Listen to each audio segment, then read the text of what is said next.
Hello, everybody, and welcome to our 8th session of our lovely Vampire the Masquerade V5 Chronicle, La Terreur et la Vertu.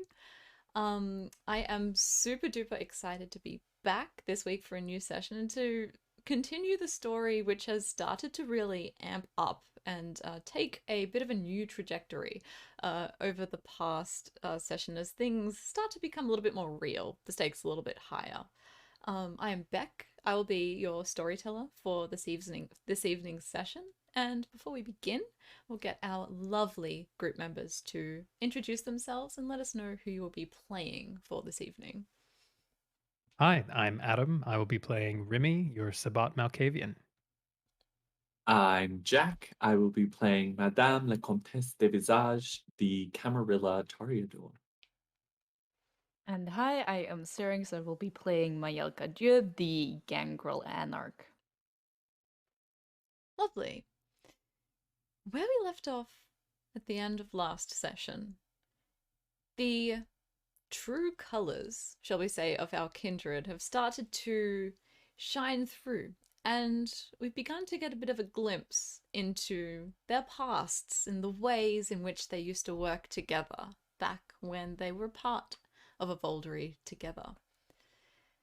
These two guards that guarded the basement side entrance to the Tuileries Palace, where the National Convention meet and discuss things, the palace in which the revolutionary government, this republican regime, the new force of Paris and France has created its sort of headquarters.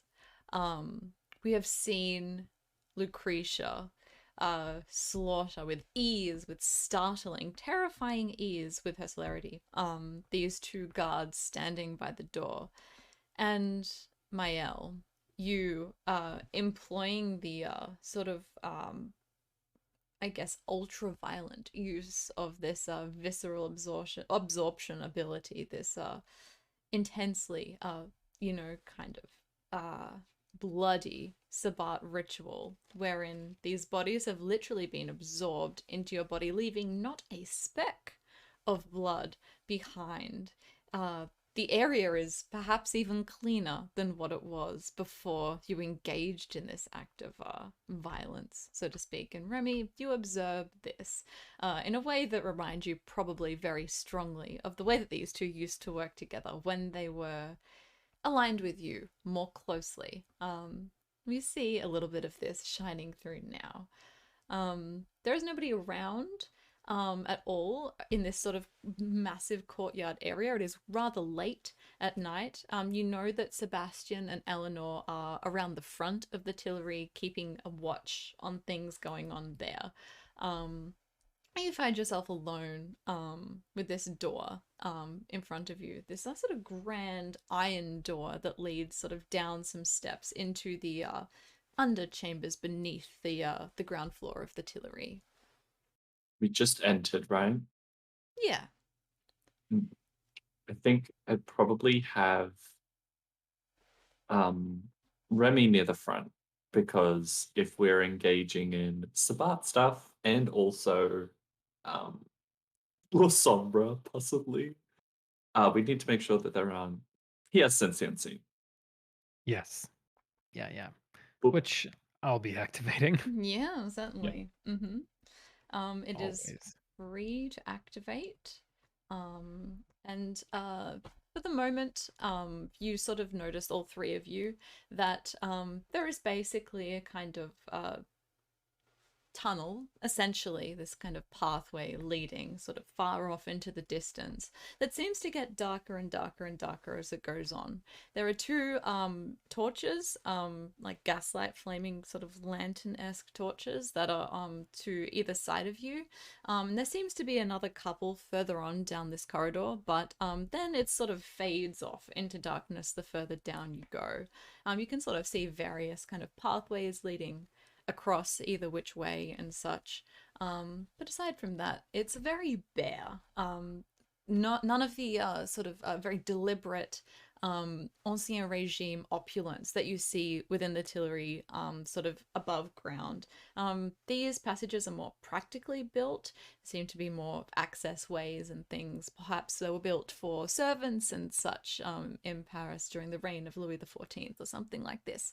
But yes, none of the opulence, but still very kind of wide, very easy access, but very dark as well.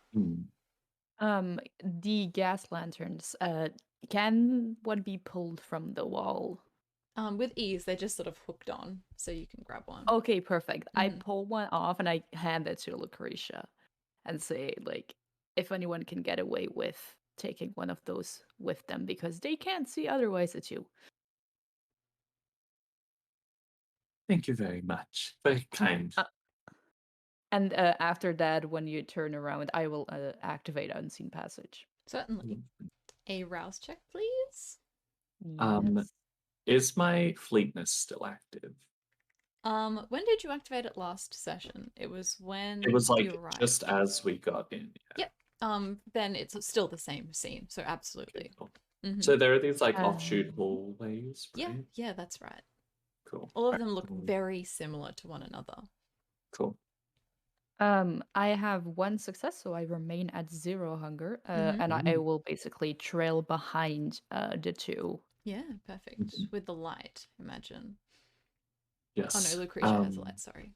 I have the light, and I think I'm going to, with my heightened senses, just here make sure that the nearest like hallway ahead of us doesn't seem to have anyone in it, and I will just move really quickly, press my back to it so that I'm facing the group, and the hallway is there holding the lantern. Okay. And just give a smile. Yeah, certainly. If you go up to the next one, I'll say that you don't see anything. There is like another sort of, if you turn the corner and look around the corner, there's another sort of set of gas lanterns. These ones look like they're burning down a little bit. They're not quite as bright as the ones at the door, so they haven't been replaced in quite some time. But then you see sort of more offshoots and things. This is like a maze. If you look down, maybe you can see like a staircase that leads upwards as well, that might lead to either, you know, the ground floor or back of house area in the palace somehow, somewhere, something like that. Yeah, just a bit of a blink blink look, and then stay in that hallway with the smile, almost like a beckon. So, noting this about these passages, Remy, this is. I don't think we have done this in a session that has been recorded, but Remy has a number of like cards for the Bon Diable that he will present to people, and on one side is just the sort of the same image of the kind of dancing devil type persona that is the sort of logo for the establishment. So what he's going to do is just every so often put one of those cards down with the head of the devil pointed back towards the way they came from, just as a precaution. Yeah, lovely. No need to roll for that. It's easy enough to do. It's free publicity. Yeah, You know, that's right. easy to explain. Just a lot of fans come to the Tuileries. What can I say? Have a hole in my pocket. Yeah, I'm exit flyering. got patrons in high places, so to speak. You know. 7 exposures. That's good marketing. That's right. It's like the just, you know, snowflakes of entertainment sort of dropping down on the places that matter, so to speak. But you all, I imagine, follow Lucretia as you sort of make your way through these passages. Is there any conversation between you that is had as you kind of make your way through?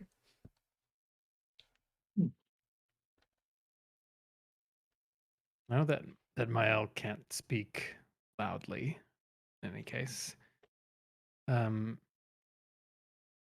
But I will kind of dawdle going around one of the corners and then just in a sort of low voice, I think Remy would say,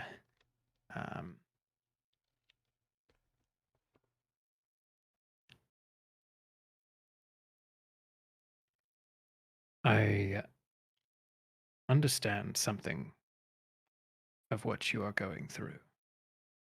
If you ever feel the need to talk about it further, do let me know. and then just keep on strolling. The only answer there will be is a whispered, I don't feel like talking right now. Mm. That's fair enough. I feel a bit Lucretia, like dancing. And then sort of shuffle step alone in the dark. Lucretia, I'm going to get you to make me an intelligence survival roll as you're sort of leading the Fascinating. way, looking about you, seeing what's going on, leading the Yeah. way, so to speak. 2 successes.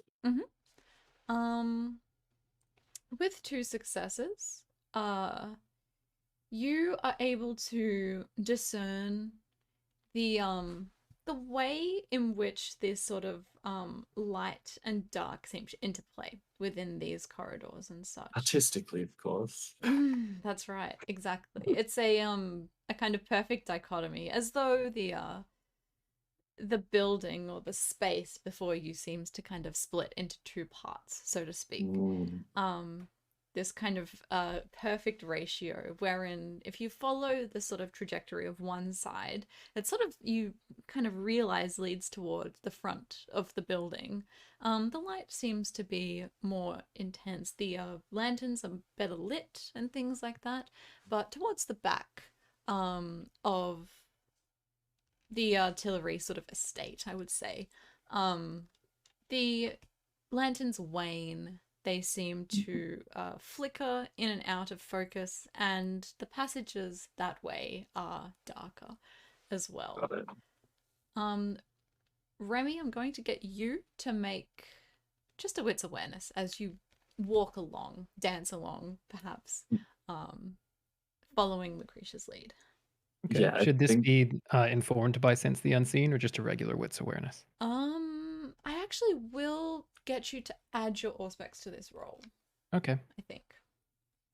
Because your sense of find unseen is a active. junction in the hallway between that like light and dark split where she keeps like placing her back as if she's in like she's on a sneaky mission, of which she is. Yeah. But she's holding this lantern. We'll see whatever Remy sees, but she will kind of, instead of beckoning towards her, she will point down towards the dark hall. Mm-hmm. Okay. Then it's going to be rather a lot. Nice. Indeed. Well, let's see. Okay. Yeah, that is a crit for 7 successes.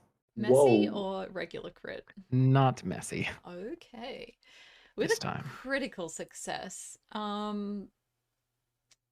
you as you pass along one of these kind of waning, flickering gas lanterns on your way, as Lucretia beckons you down the darker sort of side of the palace towards where the sort of lights seem to flicker more and more, and it gets darker and darker. You notice your shadow sort of against the wall that sort of kind of brings itself up close to one of these lanterns, and out of the corner of your eye you see it start to sort of grow and misform itself, misshape itself. Your arms get larger. It appears to keep dancing when you have stopped doing so. Its arms sort of moving jovially around, it growing larger and kind of more disfigured. But when you turn to look at it properly, it looks normal. I'm going to pause, sort of just looking out of the corner of my eye, and then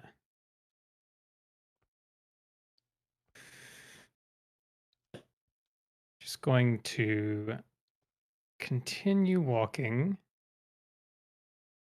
and then pause. Continue walking and then pause. Bonjour, is there a problem?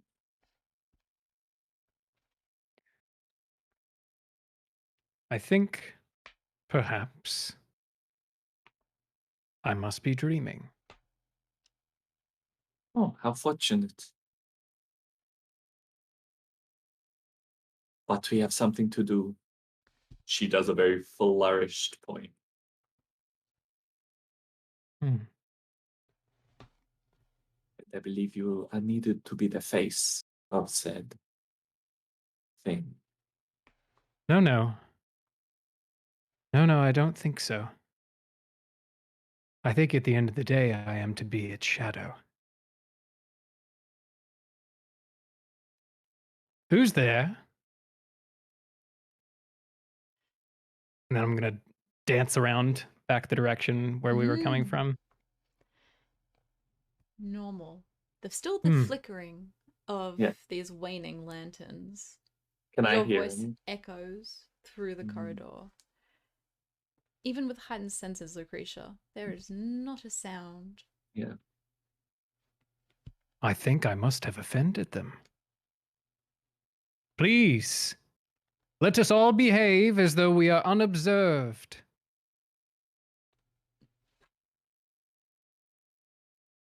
Where are you, brave little shadow? I will move the lantern around. There's Flamboyant. nothing. Hmm. Just your own shadows, which flicker in and out of existence as you move the lantern across and, sort of obscure them with light. I have a question for you, Adam. What is the kind of emotion that is coming from Remy? Remy looks delighted. Oh, God. Okay. Just a quick question, the storyteller. Since I would have a shadow, but it technically wouldn't be seen as well, since like obfuscate works as a Yeah. trick of the mind. There's no shadow coming from you. Okay, For good. those who cannot see you, it is not there. Yeah. Only those who can see you can see your shadow also, if that makes sense. Best You know, on carry stage, we are all Hmm? just shadows. But my shadow has a shadow, and I believe my shadow is being shadowed. How delightful. Shall we find the actor then? Oh. I prefer player. Carry on then. Well, I suppose we're going to have to complete the scene. We had best find backstage. Perhaps. Or perhaps we just have not found our light. And then Remy is going to like scoot forward, keeping this sort of elaborate dance and twirling about and then getting closer to the gas lantern that Lucretia has. And every so often just like whipping around and like playing with his own shadow. Interesting. Is anything happening with mine? Because she'd be watching too, and it. Lucretia, I'm going to get you to make its awareness. If you have heightened senses active, I do. add your specs as you move on. Watch the shadows playing and dancing around your own Remy's, flickering in and out of existence as the light catches them and then sort of moves away from them and sort of lets the shadow form itself again as you move on. To be fair, as interesting and as fascinating as I, as a player, find this, I think my L will become agitated by it slowly. Yes. And we'll be like taking our fingers together in like slow agitation. Yeah, for sure. 3 successes. With 3 successes, there is only the manipulation of shadows that you yourself are creating with the light. Yeah. Nothing more. But with 3 successes, you also hear shuffling with your heightened senses, the sort of vague kind of disembodied sound of feet on floor, perhaps of a murmuring or two here and there from like down the sort of darkest end of the corridors in which you are sort of traversing. With that, she catches Remy's hand if he doesn't pull away, as if they're going to dance. She spins you in towards herself, and she kind of faces you forward and puts her face next to. How tall is Remy? Not overly. He's a shortish gentleman. I would say like Okay. 5'9" to 10. Ooh, okay. Well, they're similar heights then. Yeah, Great. She has her face next to yours. She smells so lovely. naturally. But she kind of holds you her arm like across your chest and she says, Monsieur, your dance is most beautiful, but it seems we have guests who may not be privy to it just yet. Choose your actions and words carefully. And then keeping the dance, like the sort of twirl going, Remy's gonna say, "I always never do," and then continue to twirl.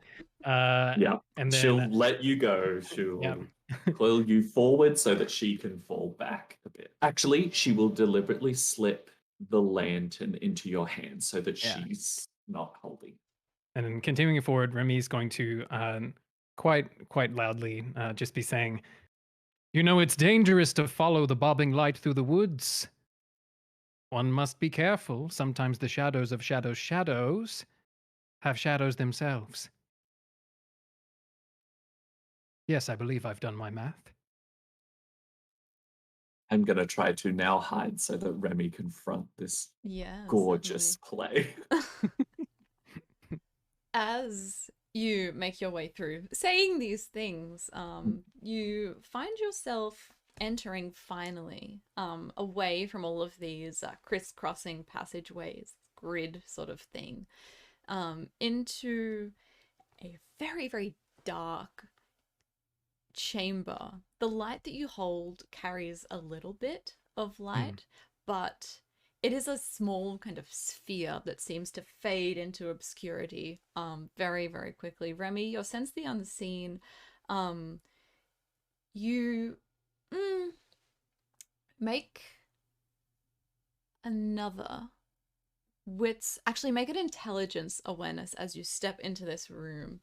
All right. The light itself doesn't carry on. It'll be mostly your senses to be able to sort of pierce through this darkness that seems almost viscous in how thick it is as you enter here. I'm keeping an eye on Remiel. Okay. So did you say I am using Sense the Unseen or not anymore? You Just Remy? will be, yeah. So you can Okay. make that same roll that you did before. Except it's intelligence rather than wits based. Yes, that's right. Sorry. But there's still the same adage or auspex, and the difficulty will be lowered because you rolled so well last time as well. It's all right. I don't need my wits about me. No.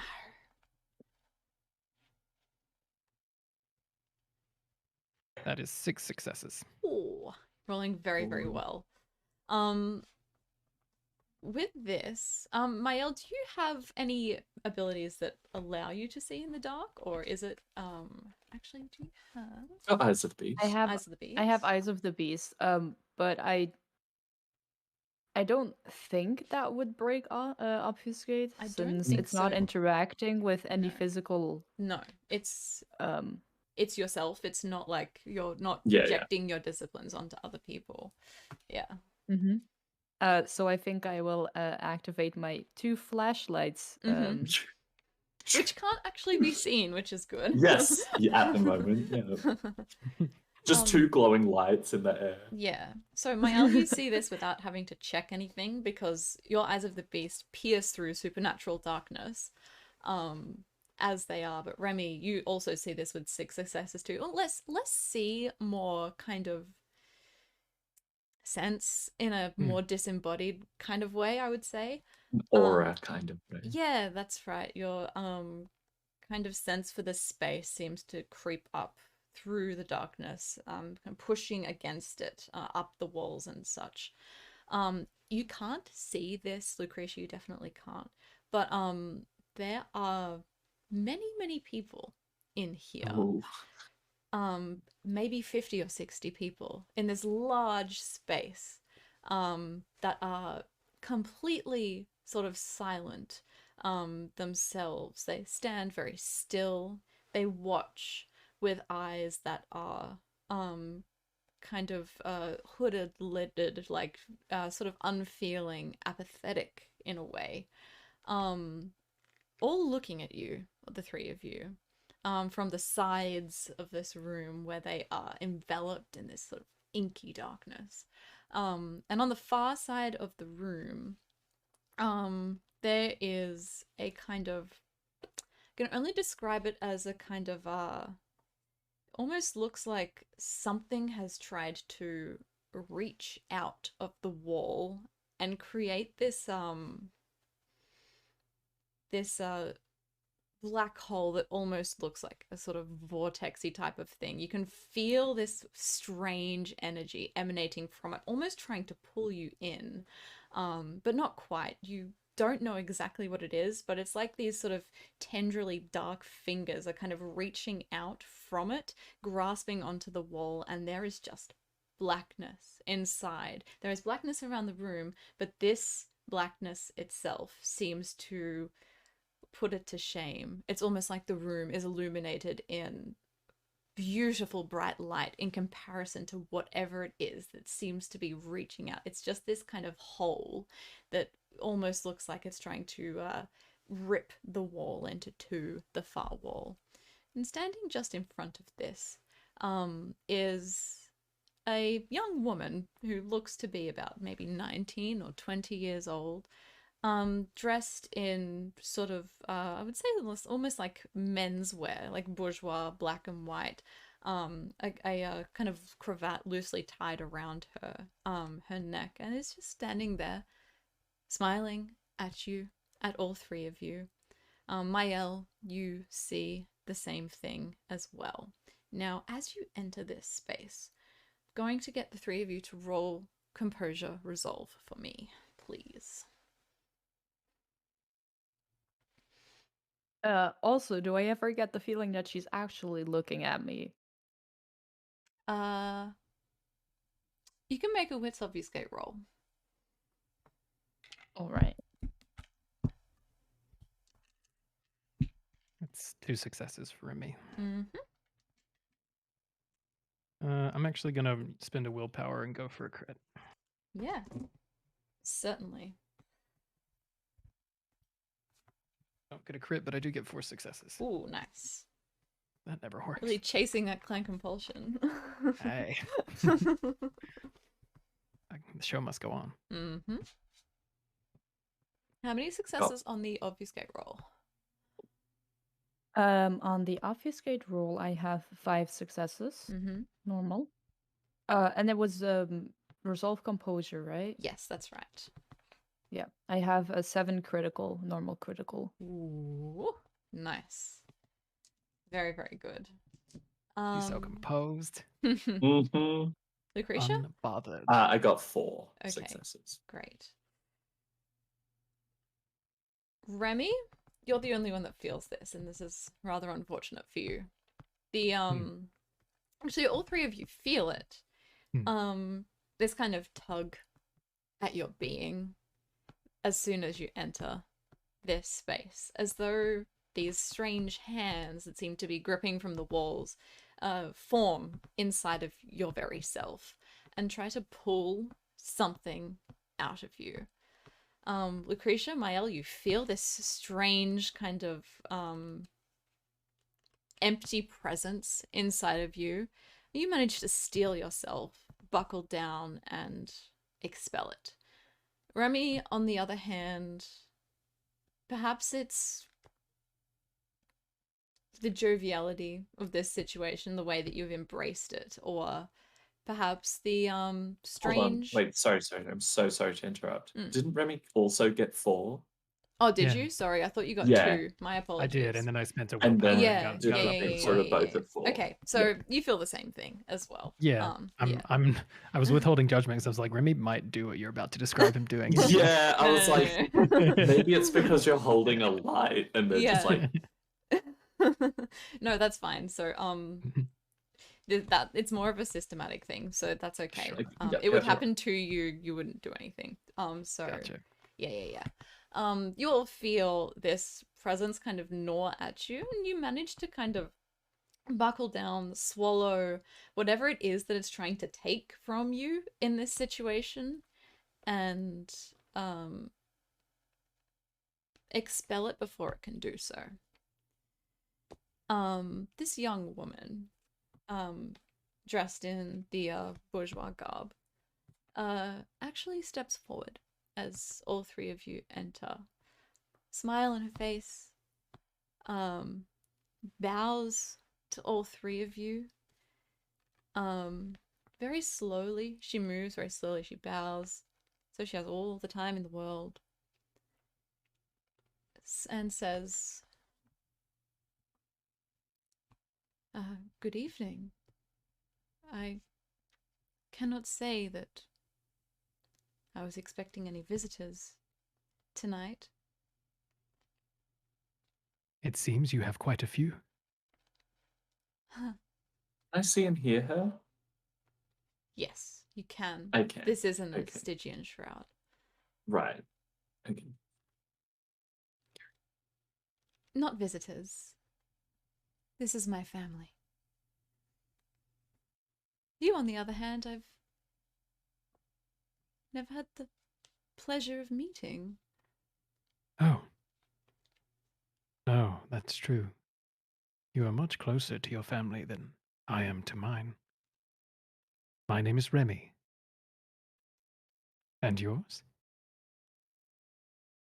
Margot, they call me.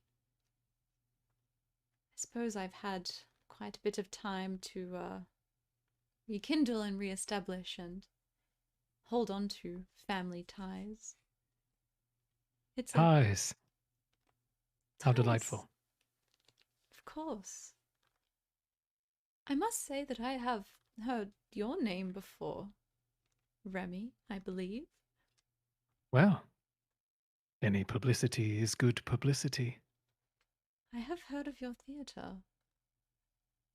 Have you been? Can't say I have. These nights I tend to stay here most of the time, but I hear very, very good things. Excellent. Do you like the theatre, Margot? I haven't been for quite some time. The noise, the lights. I never really liked that, but I suppose with the amount of theatre there are these nights, the amount of theatres there are, I suppose there is. So I hear much variety, something for everyone. Hmm. I might like to see how it has changed over the years, and how it is now. Some people, when they say that phrase, for quite some time, they don't really mean it. I get the impression that you do. Time is relative to one's experience, I suppose. I have a bit of that. A fair bit. Not to boast, but I don't doubt that it is quite a little more than your own.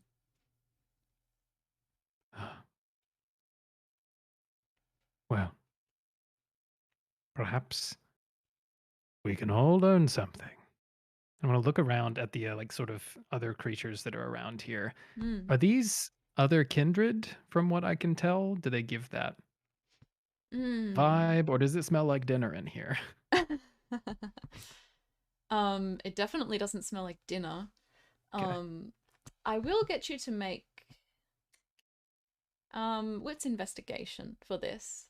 Sure. And Mael, her eyes do land on you. I was just about to say that I was gonna take a few steps like behind the other two and stuff and see if her eyes would follow me. Yeah. So yeah. They flicker to you as you move, but you don't sense any animosity or ill will towards you in her gaze. She just looks on you. Yeah. Just 2 successes for Remy's. Maybe some of them are, maybe none of them are, maybe all of them are. Oh, good. They look like people that haven't seen the sun in a while, which if they live down here, might attest to that. But also maybe they haven't seen the sun in a while, in a more vampiric sense. Mm. Mm-hmm. Mm-hmm.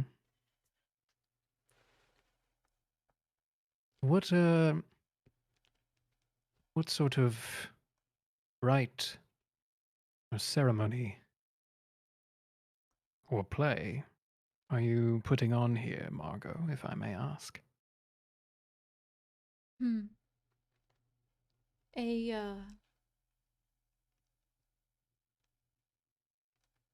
pantomime of survival, perhaps. A pantomime. Indeed. Delightful. And who are the players? All of us that would not survive otherwise. All of us who come here to seek reprieve, security, and peace, even entertainment, from the way that things have progressed and transgressed up above. And who is the villain of this pantomime? Whom is it you fear? Not necessarily fear, more abhor. Perhaps there is a bit of fear. The one who deigns himself to call himself the, what is it, Archbishop of this city? I will whisper the word. Barakia. He is the one who's seen through this horrible transgression, this defiance of the word of the Dark Father, the worship of humanity in a way that seeks to undermine everything that we have learned, been taught, everything that we need to stick to, always have.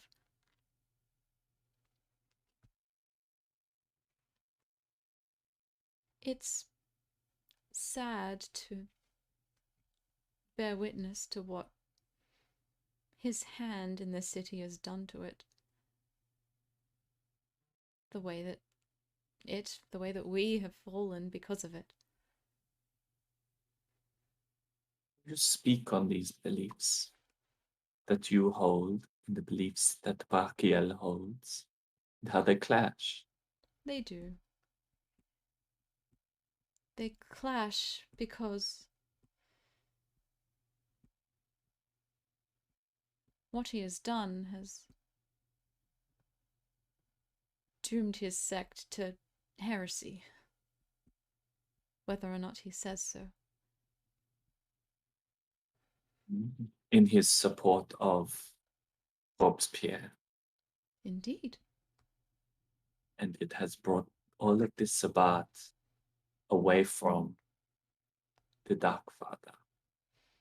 But it is here with which you hold true faith to the Dark Father.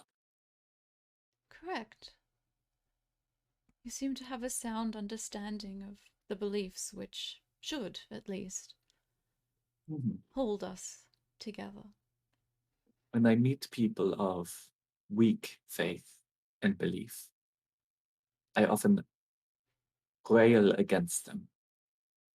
And I have met this Barakiel, and I railed against him.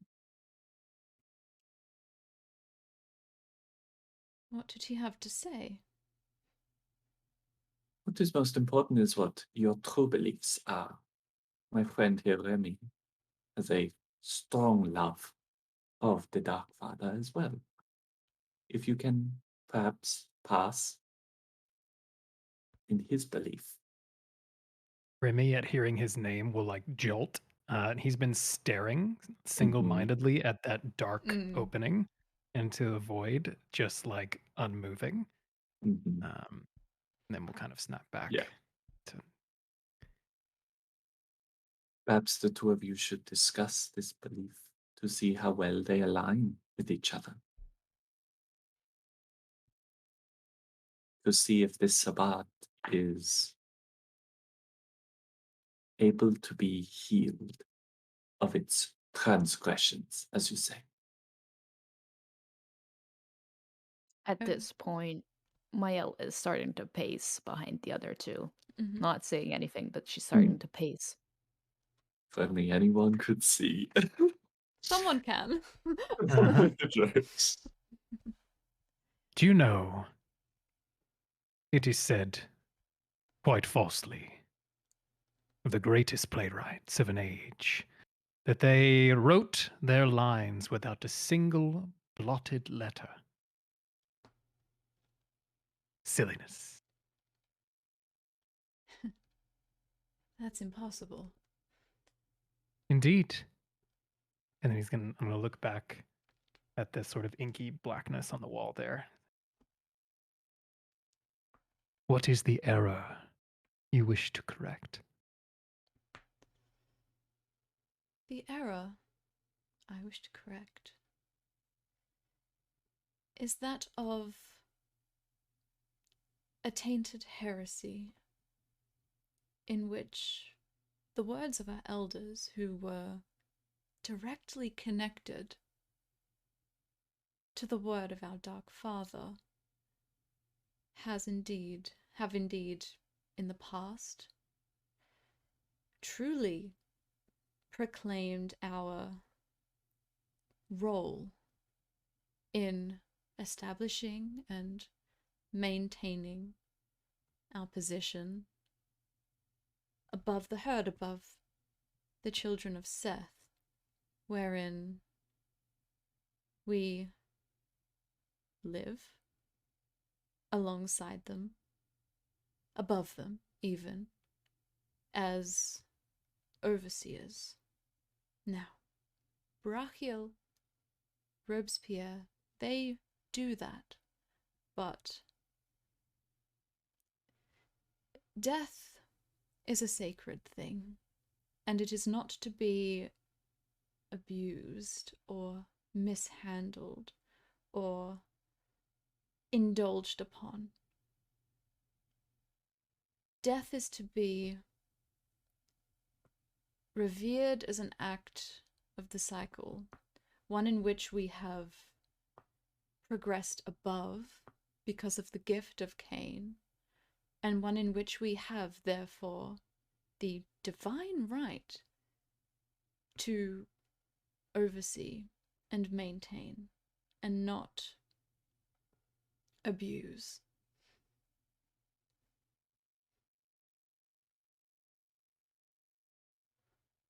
When you look, what do you see? And Remy will look towards that opening in the wall, the shadow tendrils emerging from it. Mm. I see everything. Everything that currently is not. Everything that could be, and the means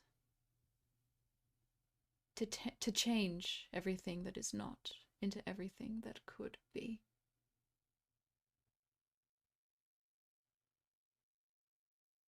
Do you know,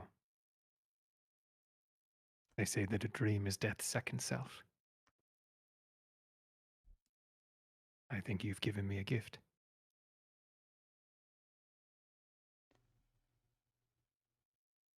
What are these means?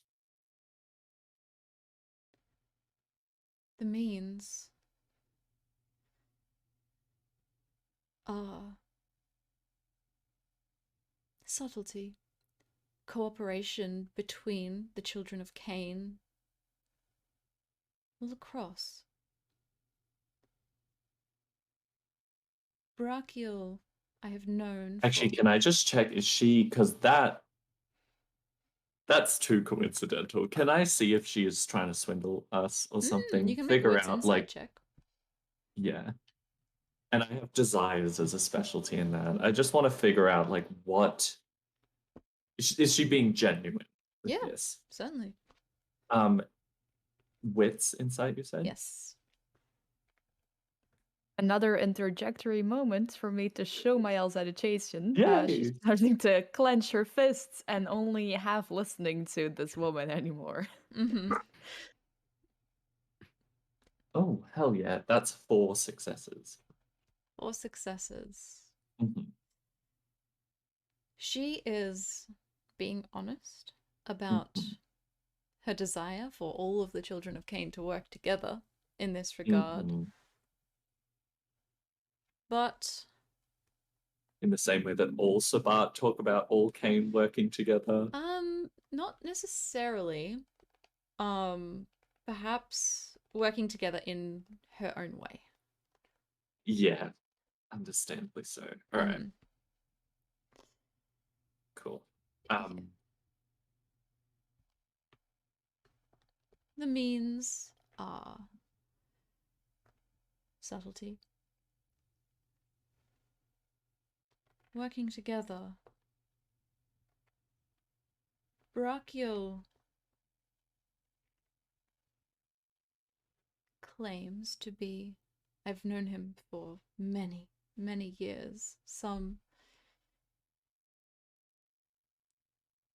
divine paternal figure for our ascended kind. And yet, look at what he's doing to us. Just look. I have come down here because I can no longer bear to look. I prefer to dream and work towards something that is far different. Something that is supposed to be. The means are making sure that he doesn't pull the strings of this in the same way that he has Madame, up you will until this excuse point. my forwardness, Please. but your means that you describe are more ideas, possibilities. What is the actual, physical, actionable means that you have in place? Because if you could not stop him first, how are you to stop him this time?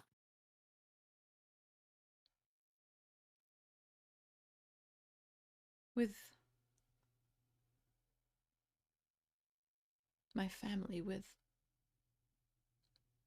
assistance from the children of Cain. And you have just stumbled here. It seems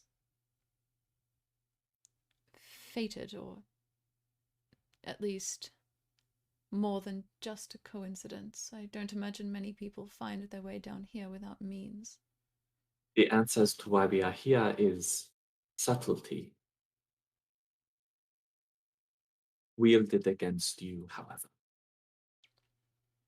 So I'm interested to see of who wields subtlety more effectively. Yourself or Barkiel?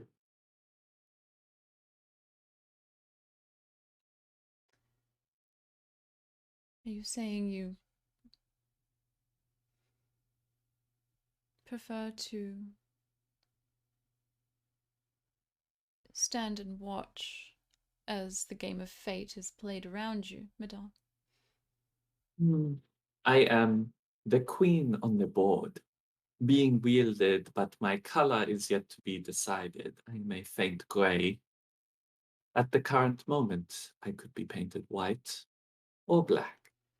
This room could be emptied in moments, should I put my mind to it. But my mind has not been put to it yet. I could also remove Brachiel with enough subtlety, power. I'm merely interested as to whose belief, yours or his, is going to win. I would be interested to hear how you would clear this room in a minute, as you say.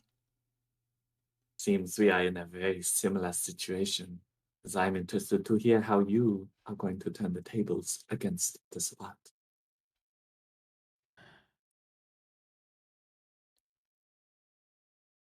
She looks behind her Mhm. at the gate for a moment. She looks back. One of the people on the side of the room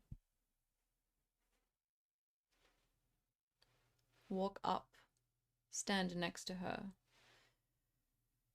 She doesn't look at them. She places a hand on their shoulder. Something seems to pass between them. And that person walks backwards, falls backwards into this gate. And it is as though this viscous darkness from within kind of pillows the landing, but then they continue to fall and it kind of wraps around them, like a goo of some kind almost, until they are no longer in sight. They fall into this sort of viscous, liquidy substance that exists beyond. And she says, "The thing I lack, the thing Brachia lacks that I do not, is both power and the understanding of what it can do if wielded properly, as opposed to with reckless abandon."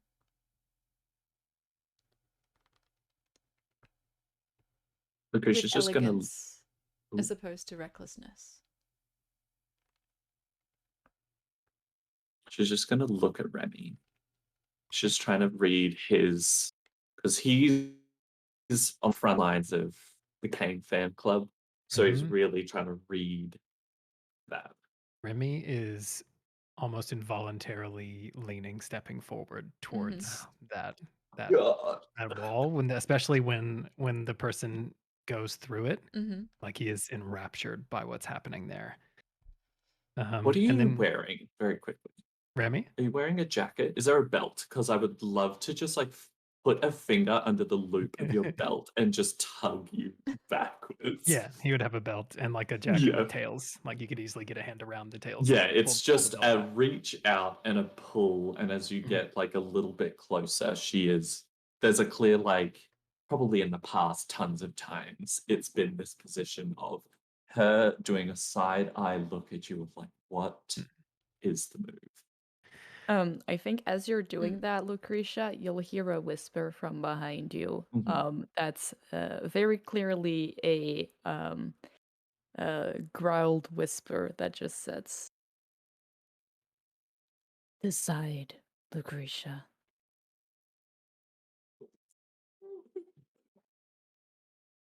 How does Remy look? Apart Remy, from enraptured. yeah, well when you make that little Mm. tug, I think Remy's gonna whirl his head back around again, look at Margot, and say, Brachiel's dream is small. It has a name. That name is France. I believe you are looking beyond. It is counterintuitive to our beliefs to view the scope and the stakes of what we do via borders, geographical borders. The will of Cain has reached out, extended itself everywhere. Over a long period of time, so much so that he is everywhere. Life and death, and power and conquest, and even undeath is a constant wherever you are. I do not simply seek to... Well, I do not seek to claim any throne. That matters not to me.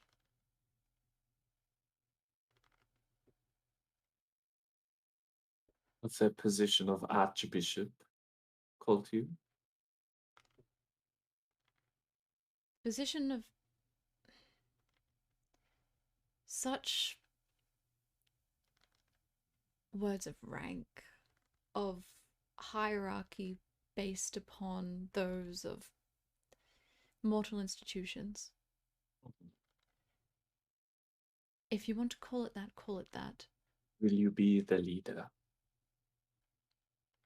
If decisions are made right now, if I am to be painted, she looks around, black, then I need to be sure that the Sabbat does not become disillusioned as it already has, that there is a leadership, that this belief you have, which is strong, is maintained. I will be the spiritual leader, but not one who seeks not to gain and exchange the wisdom of others, or else you are not a spiritual leader. You are a tyrant, just as Barakiel is, just as Robespierre is. I fear that should this occur with the other sects that call this place home, find antagonism from you. I do not wish to antagonize or target or behead at a guillotine the children of our Dark Father. That is the most counterintuitive part of this, of all, the most heretical, the most tragic. I have seen many tragedies in my time. There was a time when it was only tragedies. We are living one, currently. Barakiel spoke of his desire to follow the belief of numbers, that for every one of Cain's children there be 7, 10, how much is it? 10 for everyone. 10 for everyone. Will you be sticking to this as closely as Barakiel is? The regime Barakiel has created is destroying that. I seek to rectify it, if anything. And then, once it has been rectified, maintain.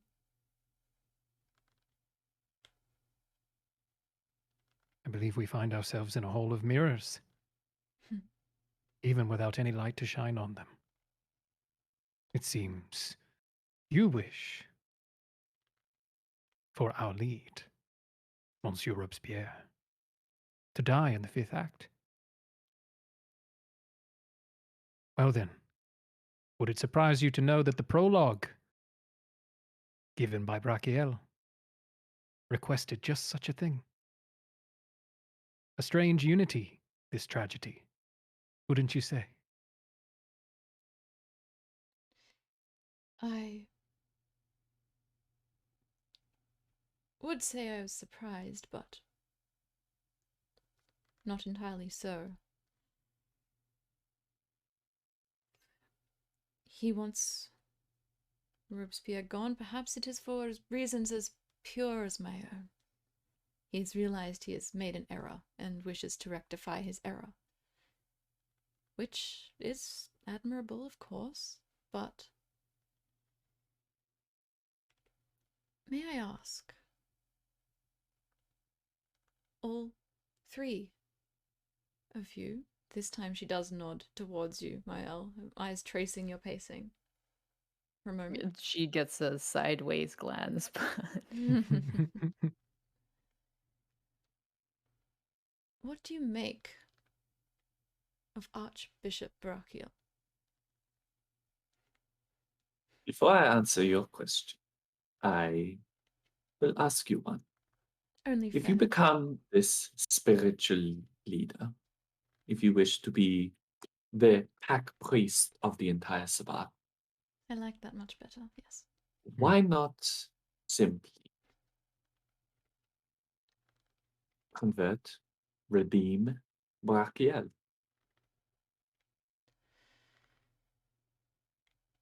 You cannot do it with him, who is to say that you can do it with the others. For he is as, if not older than I fear that, like you have said, his desire to rectify the mistakes he has made, get rid of Robespierre for some kind of greater good, is wrought with his own intentions, as every move he has made for centuries has been. I have been honest with you. Yes, I wish to, as you say, rule the Sabbat. I've told you in which way I desire to do so. I've shown you means by which I plan to take it back. To know whether you could shift him, because age does not always belie the ability to change. I am aware of this. I mean, he's going to tear his eyes away from that hair, the tire on the wall again, and say, "Is this your guillotine?"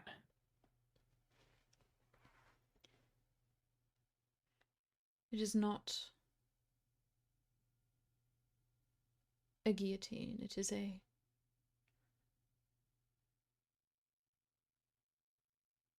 window.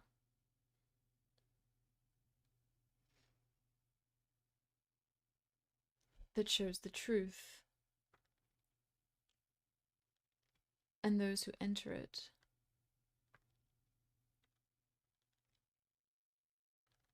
are those who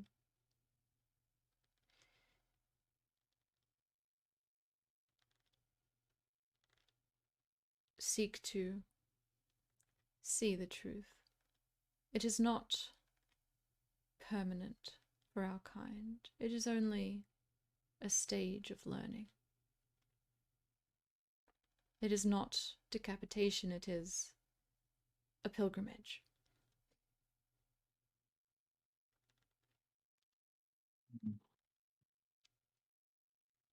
A journey from the cave, or to it.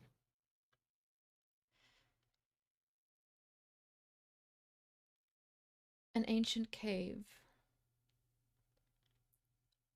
upon the walls of which the drawings, the inscriptions tell the stories of our past, our present, and our future. And when you emerge from it once again, you see the world in an entirely new light.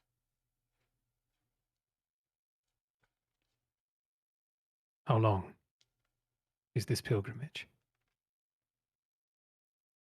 As long as it Krish needs puts to her be. hand in the back of your pocket. Where do I sign up? Stay with me, man. Stay with Lean. me. As long as it needs to be. And you have made this pilgrimage. I have. Well then, Monsieur. only Please a trick, think. only a scene, not an act. And then Remy will wink at you, and then turn back to Margot and say, "You have been on this pilgrimage. Would you permit me a front row seat for a moment?" She bows, steps to one side. Oh no. I meant with you.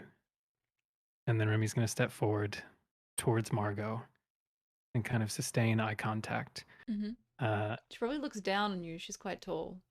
Okay. And look up. Mm-hmm. Say, "I want to see what you have seen. Dare to dream as you have dreamed." And then Remy's going to activate River of Dreams, Mm-hmm. which if she resists requires a roll, I think. But he wants to, having primed that, kind of see into a memory or a You dream mean of this experience. Elysian Eye. Yeah. Yes, that's the one. I think as you say that, That's the one. Yeah, Elysian Eye. mm-hmm, she will even sort of reach into the darkness behind her, and sort of from there, Lucretia, you see this kind of dagger emerge out of nowhere. Remy, you see somebody hand it to her. Think the fuck not! Oh my. And she pulls her sleeve down and pulls it to her wrist in question. It's with celerity. She's going to grab Remy's arm just to turn him around Mm-hmm. so that they're looking at each other. You can still use Elysian Eye if you want to. Yes, Yeah, Like, yeah. this is more of a temporary thing because Mhm. she's freaking out now that you just. They walked up and said, "Dreams, rivers, darkness, everything that you believe in," and she's like, "Pull it together." So she is going to just turn you around. Come in, she's going to kiss you on both cheeks, kind of hold your face, and just be like, "Remember, just remember." And you can see that she's quite emotional. Like she is. There's fear in her eyes. Just remember. I will add to that that not saying anything, but that will finally get Mael's attention, and she will, if the two of you are standing side by side, and then Lucretia is also there. Remy's looking at Lucretia. Way back, like a few meters behind that, Mael will kind of come and stand and watch. Mm-hmm. Remy might be able to see Mael, depending. It's like a 6 or 7. I don't know if you have had to roll for it or true. anything. You rolled super duper well. I in the Wits rolled Specs. 5 success. Yeah. Yeah. And I can see Mael you rolled then. 6 with the Auspex roll. Mm-hmm. Yeah. Yeah. So just a kiss on the cheeks and like, remember, belief is such a powerful thing, and you are having quite a big treat. Don't overeat. And then she will slowly turn you back around. As I'm turning around, I'm looking at Margot this time, but speaking back, I'm just going to say, "I hardly ever forget anymore."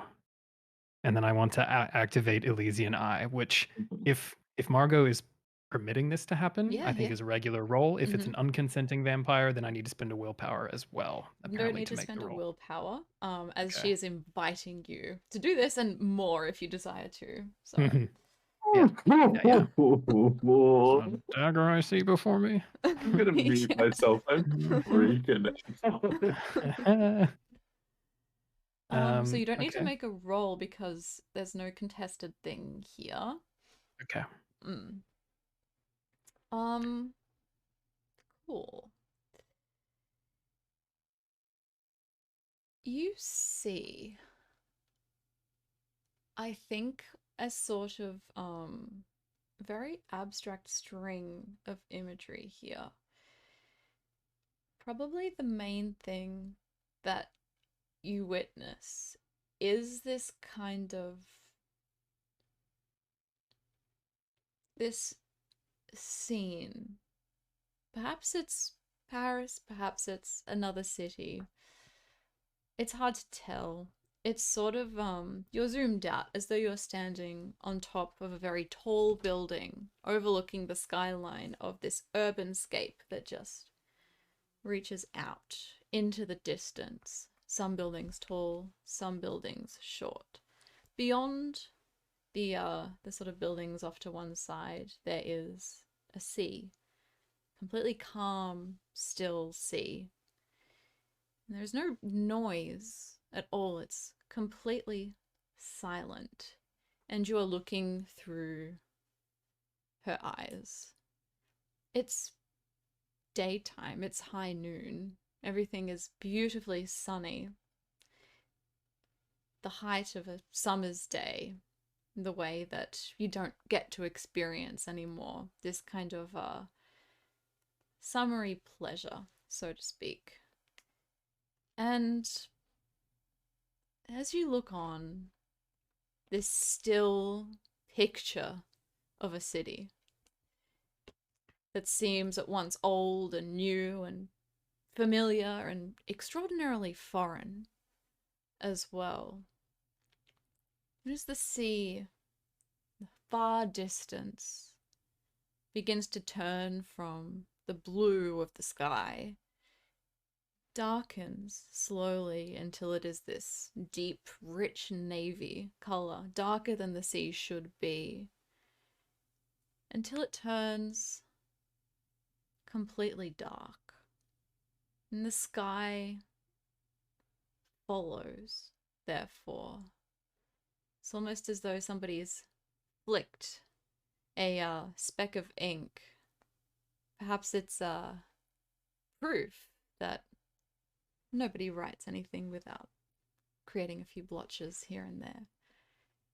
Spreads slowly, another blotch over there, until everything is enveloped in this blackness, this all-consuming blackness, until the very sort of urban scape around you is kind of obscured into nothing.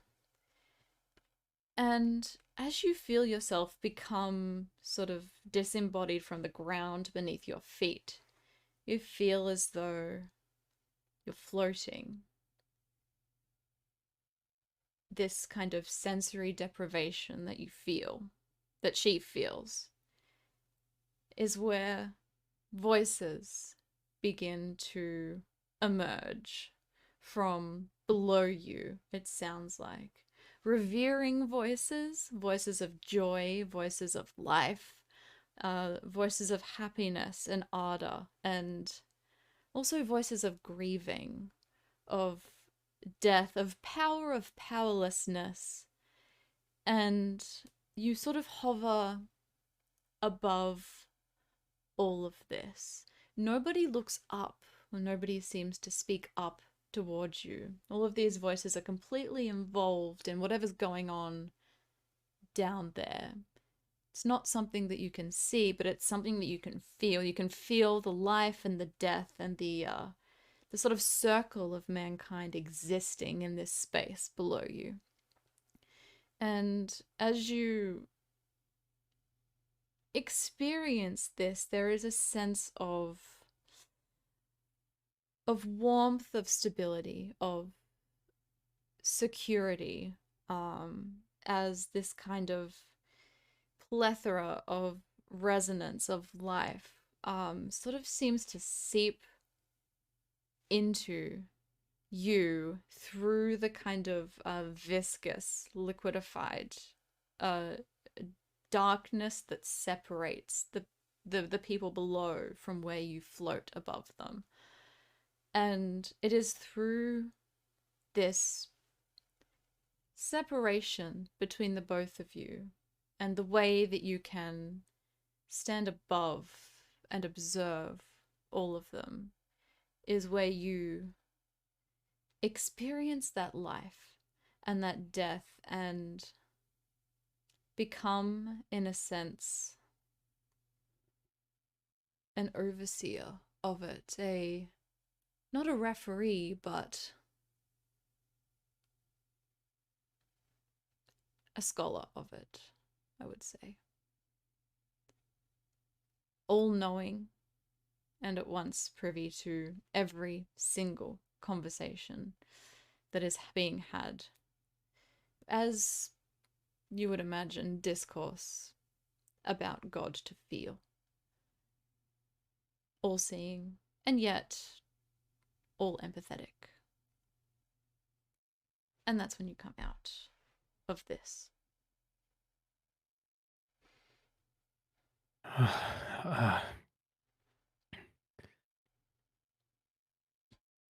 I could almost hear the ravens cry and see the moon run red with blood.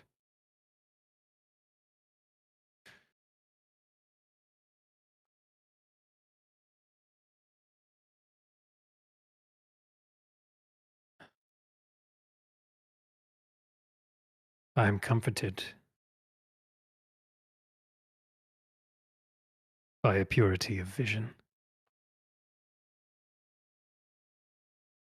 Even an impurity of vision, so long as it is vision.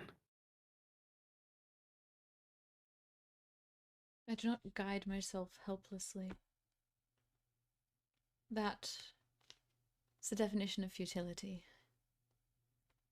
I would not be doing this or saying this if I did not have something to strive towards, something that I sense from all of you.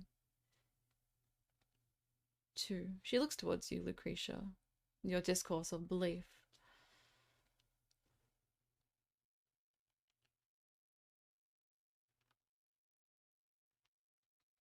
I'm just going to turn to Lucretia and Mael, say,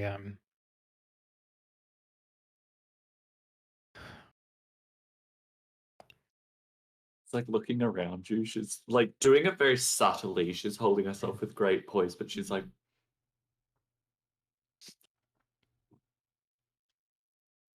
I believe that she believes, as she says.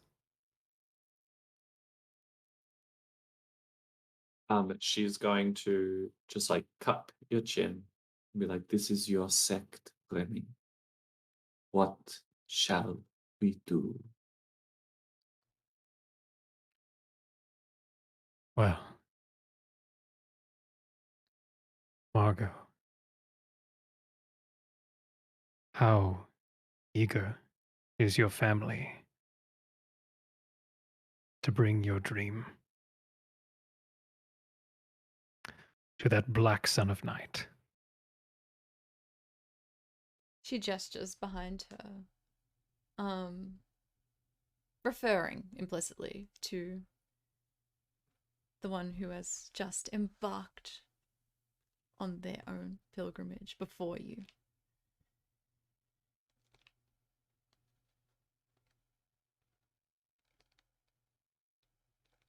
Doesn't say anything. Sorry, go on. Yeah.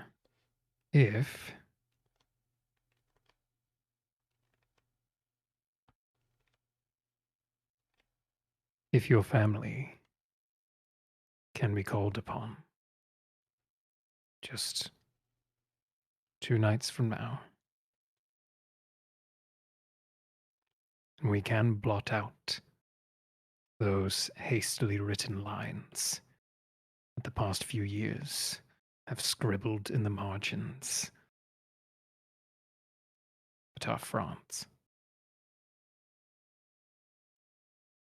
And then perhaps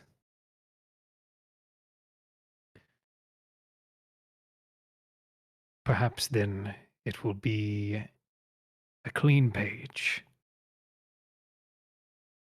to test the quality of your vision against the Archbishop's. Lucretia slides her thumb from your chin so it stops your mouth. She's going to look over to Margot. Margot, we were sent here to eliminate you, now I that the assumed decision as has been much. made. How best can we show to Brachiel that we were successful? Or what subtlety can you offer us? To offer to him so that we are not endangered before these 2 nights are up. Simply tell me, or let me know, when and where I should be in 2 nights' time. And until then, my presence will be extinguished from the crevices of this city and hence from Brachiel's mind. An exit in the 3rd act, and a triumphant return at the climax. Is there perchance someone you are willing to physical evidence of which can be given? Why? Physical. Let them shine their lights. And when they find no shadows, an empty stage is an ended play. Or I'm sure I could also give you physical evidence, Lucretia. And Mael will that's just said on a normal voice, like she'll drop obfuscate, and you'll see that she's like clenching claws. Ooh.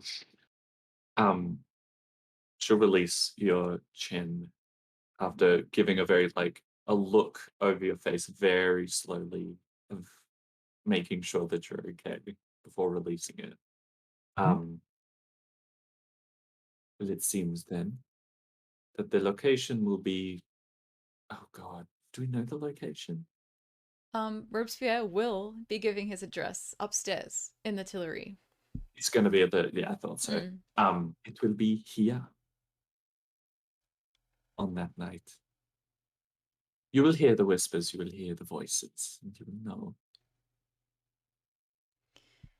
I can assure you that I won't hear much from where I will be. However, if 2 nights in this place is where you wish me to be, then we will. Do not worry yourself with the need to provide physical evidence. You are a woman of subtlety. You've said as much. Yes. And we will resort to subtle means. Fantastique. Our business here is done, I imagine. She looks between both Mael and Remy. Unless there is anything else you wish to ask of me. Too many things, I'm afraid. I will ask, how, if you are old, are you by chance related? Or, yes, related in some way to Saint Just? We're all related.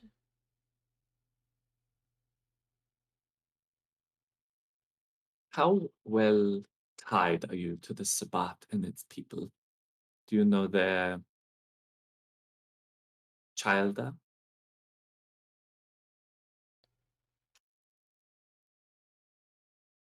I know a lot of things about a lot of these people. Georges Couton has a child. Do you know who and where they are?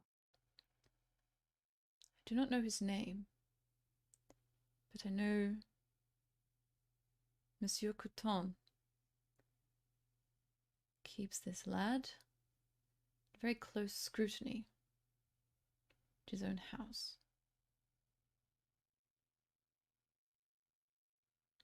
Do I know where Kuton is? Remy would, but not Okay. you. See, Remy just sort of hangs his head for a second at that Hmm. and then picks it back up. See. I'm trying to think of anyone now. Oh, have you heard whispers of Monsieur Veren? Monsieur Bilal Varenne, I assume. Mm-hmm. Ever since he came back from the Vendée, he's been off the map. It's very, very good keeping himself off the map. I see. Not even I know where he is. I hope to draw him out. So if he makes contacts, be sure to make it a positive interaction. I have had nothing but with him. Mm-hmm. Another just look to Remy and Mael if they have. Mm-hmm.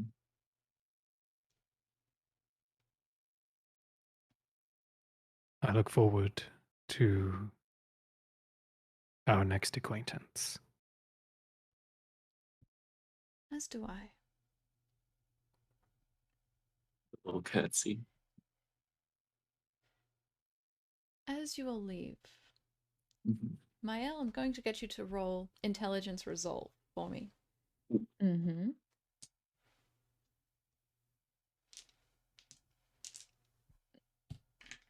It's still a decent roll. Yeah, that was my reaction to my Facial character expression. sheet. Something I was hanky. like, that's not the best, but I'm like, that's still decent. I got 4 successes. Hey. Okay, that's not bad. I'm going to ask you a couple of questions. Oh no.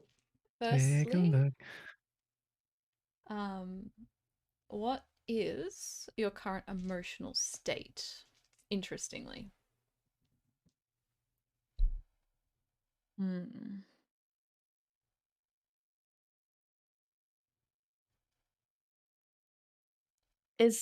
I guess is distant a valid emotional state Yeah, at the moment? absolutely. She's been through a lot in the past like interaction, but I think at this moment it's mostly distant with a slight hint of anger. Yeah, absolutely. And one more question. A special question. How do you feel about the Sabbat?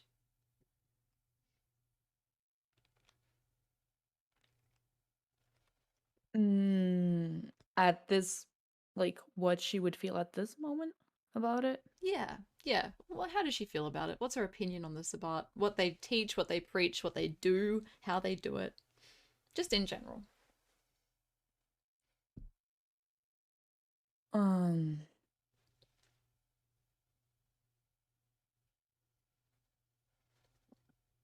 I think she would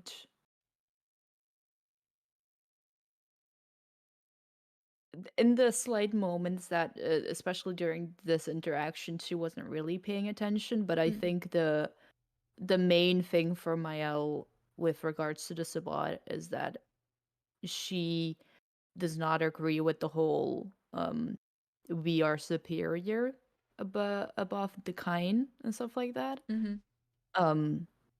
So I think the main thing for the Sabbat is that she does not believe in the big sort of that big aspect of the Sabbat. I think she's sort of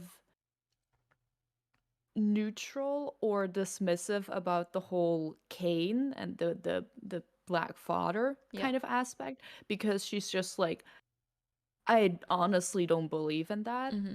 I have no reason to believe in that. Yeah. So she's always been kind of dismissive of it, as in like the whole thing of like, show me proof and maybe I'll think about it twice. Yeah. Seeing is believing. Mm-hmm. aspect of the Sabbat, but then behind all of that, I think there'd be a slight favorable emotion, mostly with regards to individuals in there. Yeah. The kind of emotion that she has, she believes in some of the individuals that are within the Sabbat, Mm. but it's a belief that she knows will never get to anything. Yeah. But yeah, Mm-hmm. I think that kind of summons it Yeah, up. absolutely. That's really good. No particular reason for asking that question, but you all Totally not. make your way out. And it's easy to do so because Remy, you placed those cards when you came in. Mm.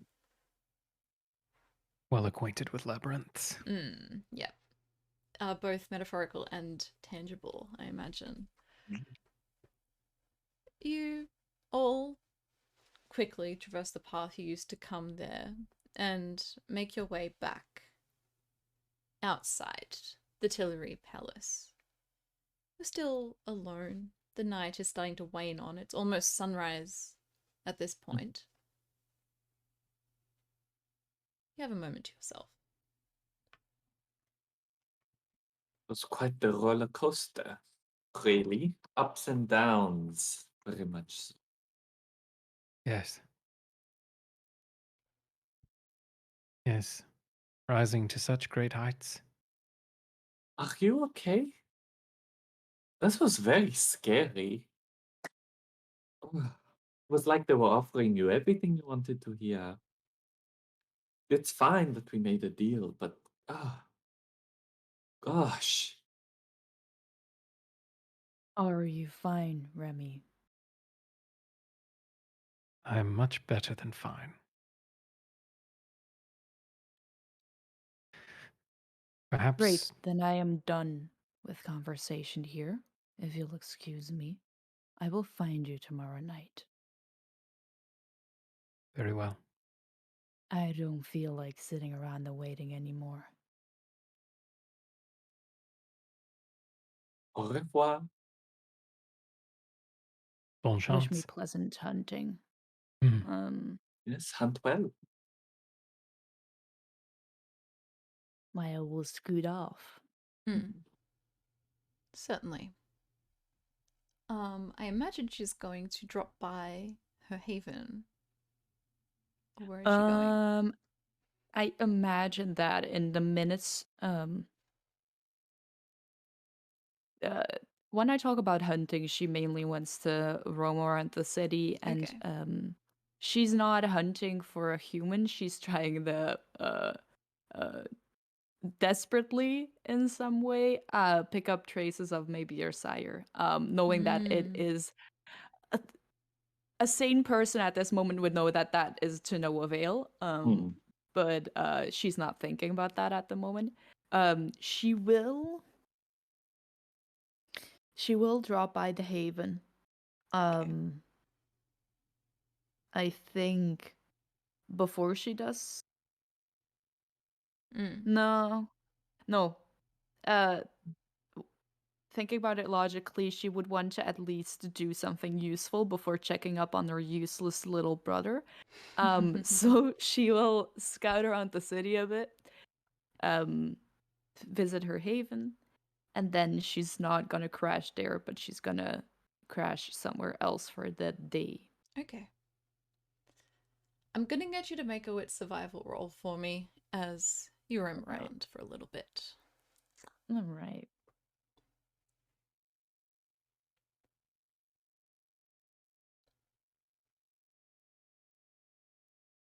I'm gonna rouse the blood as well for that. Sure. Because I think it's useful. Or it makes sense in this situation. It's a success, and I get 2 extra dice from that. You do, yes. Didn't roll so well, so I'm gonna use a willpower. That didn't do much. They never do they? They never do. In my pretty decent dice roll, I only got 4 successes. Well, that's good still. With 4 successes, you have a weird sort of sixth sense for Caius somehow.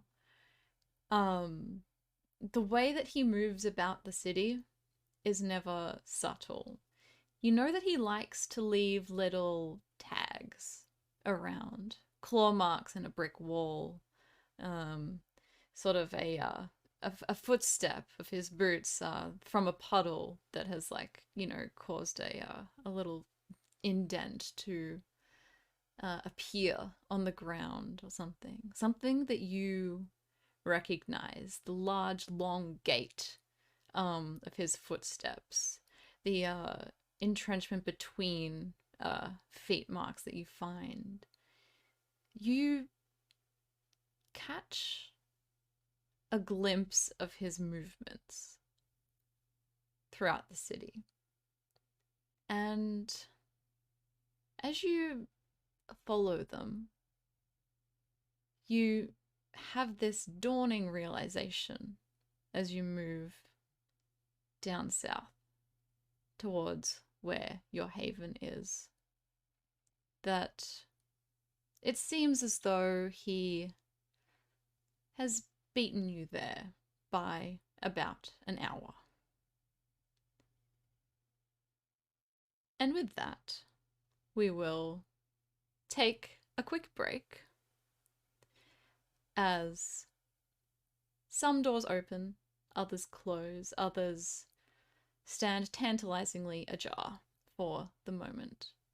Thank you everybody for sticking around thus far, and we will be back soon.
Welcome back, everybody. Thank you so much for sticking with us. Hello again, and let's just get right back into the action.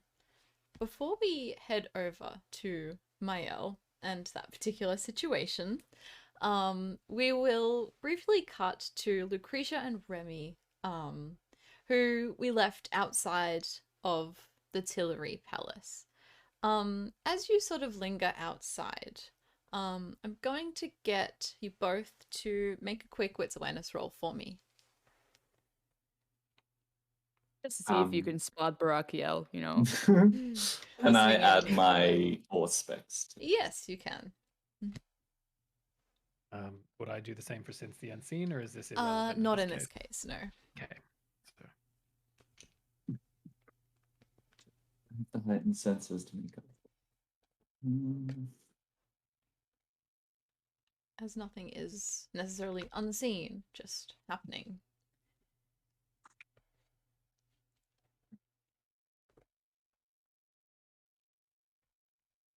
6 with a crit. Hey, I spent a willpower and got 4. 4. Okay. You both see this. Mhm. You see sort of off in the distance, the Tillery Palace is huge. It is very long, and you are sort of on one side of it. So you look really far off into the distance, close by to where you know Sebastian and Eleanor to be, though you can't see them. You spot the sort of very distinctive form of Georges Couton sitting in his wheelchair outside the front of the Tuileries Palace. And he is conversing with somebody wearing bourgeois black and white. You see this, Remy, Lucretia, with your critical success and your heightened senses. You catch a glimmer of what they're saying. They are very, very far away, several hundred meters. The Tuileries is very long. But you sort of hear Couton saying, you know, is the list in order? Do you need more, to put more names on it? Has anything come out in the past few nights, past few days? Is there anything else you wish to report in this regard? And the person he's talking to says, yes, we've added a few to the list and we've consulted with him and everything is fine.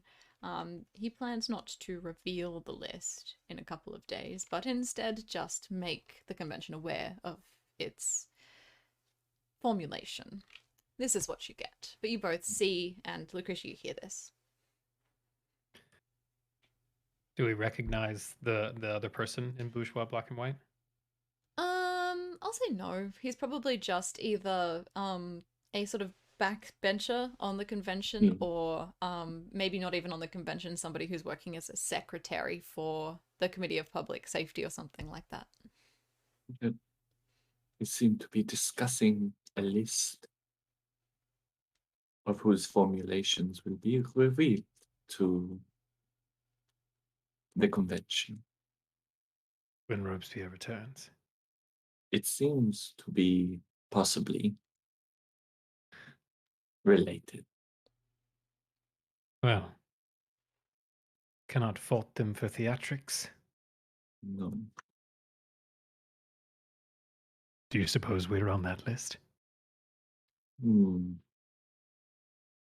I know that I will be. I do not know if you will be. Yes, I suppose that is smart money. I suppose you were always one for exclusive clubs. Of course, if I was not on that list, I would be offended. Now I'm not entirely sure whether I would be or not. It could be those who were invited to my Elysium.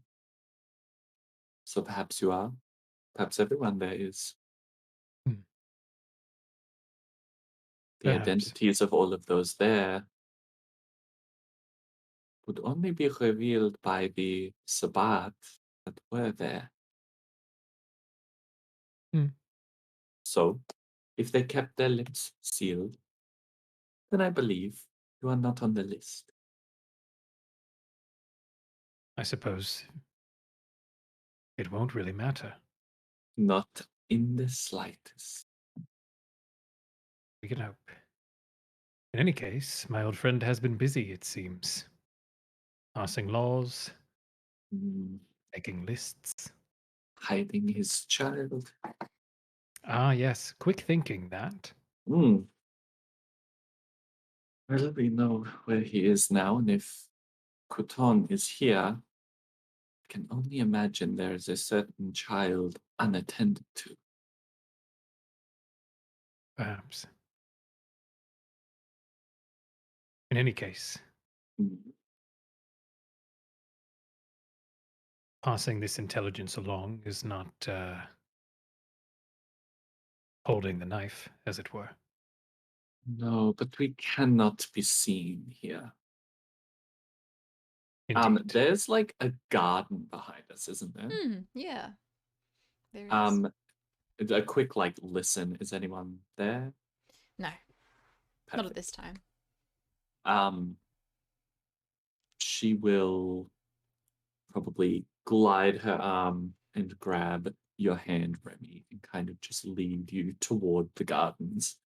The intention is to get to a far enough corner of it, and then at some point, carry him out of here.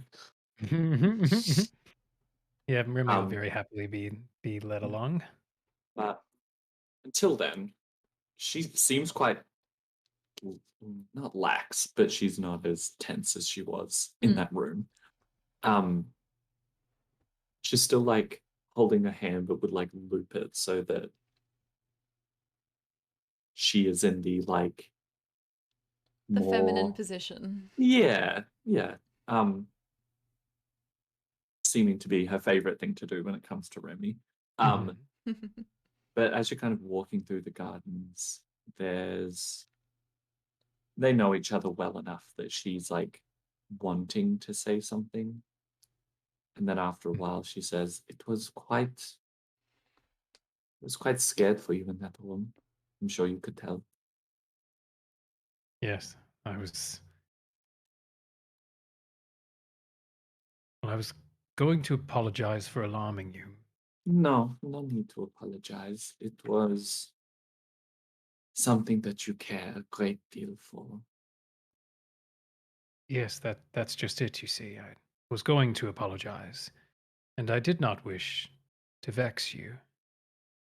But I do not feel sorry for what I No, have seen or it chosen. was a very scary reminder of my own past being played before me. And it would not be very good of me to allow that play to finish its cycle once again. You What do were shown all of the belief and things that you wanted to see and hear. It felt very coincidental to guided in a way. I was shown those things once. I was a very young woman who wanted to find out what drove the world and speak to all of the great minds, the philosophers, the leaders, the kings, even if he had not gone the way he had, even Robespierre's beliefs. I wanted to hear every thoughts. I wanted to learn and express my own. And then man, of which we are very familiar with, offered me that place. He said that I could be the voice that stands on the balcony to hear the crowds, to speak, to be the mind and the heart. It was not about how I looked. It was about what I thought. And it all felt very coincident. Very much. Every feeling that happened in that room with you happened to me in a small room in the Visage estate. And when I left that room, I was not alive anymore, but not just of my body. I could not express my heart or my mind. I was reduced by Dominique into a face, into long blonde hair, into just makeup and a dress and a wig that could walk through these halls and people would follow and they would give their praises to and sing to the visage that I was just beautiful. That's all I was, a face. The voice was nothing more than praise. Oh, yes, so handsome, so lovely. I'm so glad you could come. No one wanted to know why I was there. No one wanted to know my successes or failures, and my belief was crushed. And everything occurred. You know I've spoken to you about it at my lowest points, but I saw that happening with you in that room. And when she grabbed that knife, everything could have ended, and all I could think of was to tell you to remember, because I forgot in that time. And what is belief if it couldn't have saved me from that fate? Who cares what anyone believes in if it couldn't have saved me? But she had strong belief. You have strong belief. And I trust you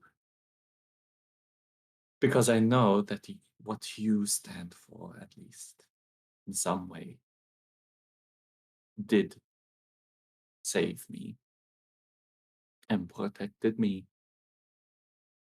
And I was able to turn that into who I am now. But I will never be who I was before. That person died, and I lost you once. I did not care to lose you again. Even in this facade I have myself in, that we are friends again, of which I would like to believe that we are, but I want to know whether my belief is strong enough. That is why I was very scared. And you helped me in the past. There is a reason that Dominique is the man I love and who saves me each night. It is an extension of who we were. And I am so glad that when you stepped away from her, and now you seem to be yourself.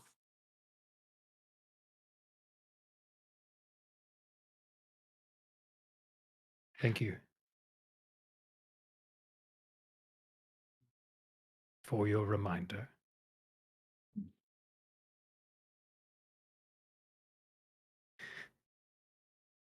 Do you know,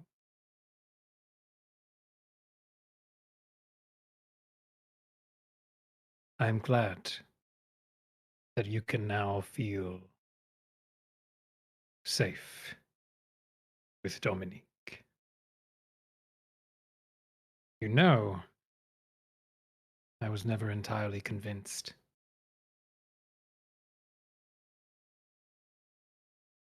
Even in my own capacity to help you in that regard. Some part of me always thought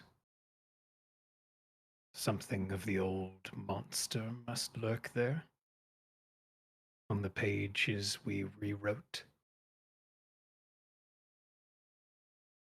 Well, you did very well. Every page was cleaned. And there are new pages now, the things that we implanted and who he is now is built upon that which we placed in there. And there is growth now. The personality that is Dominique is different in the best of ways now. No laziness anymore, or neglect. Just love. Let me do my best to speak clearly about a thing that cannot be clear. We know how that goes for me. It is just the two of us.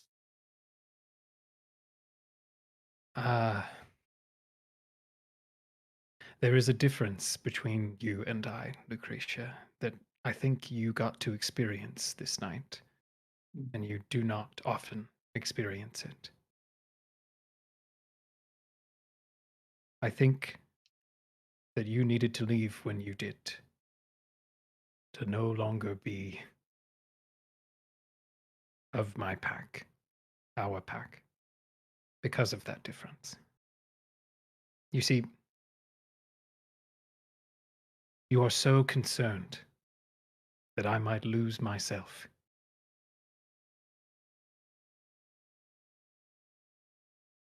but I already have. Again and again and again. And I do not begrudge you difference of opinion on that matter. After all, your endless search and your endless ability to find yourself in so many different costumes on so many different stages. I admire it. But I believe in higher truth. Something that supersedes myself. And I will lose myself within it. To me, that is what it is to be. So I don't fear the blackness, or the deep dark. Not anymore. She'll pat your hand a bit, like squeeze it a little bit reassuringly. Remy, I think that is who you are, though. You are the one that strives higher, goes beyond. You are not just this, and she'll just squeeze your hand. I am aware of everything that you were and are, and I love it, of course. It's beautiful. The things you believe and strive in, and it is why I care for you as much. Because, much like the empty book of which you gifted me, I can see the pages of yours too. And while many of the pages are torn out, lost, smeared, darkened, it's still you. When you lie across from a blank book, you become quite good at identifying whose book you are reading. You are not lost, you are yourself. Thank you for the reminder. Of course. And then she will twirl you around, we'll do a bit of a dance, and then just as it seems like she's about to be dipped, we'll traverse away. Remy will continue to dip as though you are there. Yeah. Oh, so she's taking you with her. Oh, Like, gotcha. In that the case, no. momentum of it is like just as you're like leaning and putting your weight into supporting her, there's this shift as she takes you. Judo flip. Up a wall. Literally just zoop. And to some dark alley said, we don't breach the masquerade. Oh, I know. Imagine worrying about that. I know, God. Exit stage ceiling. Yeah, that's right. With a flourish. Yeah. As you two leave Away.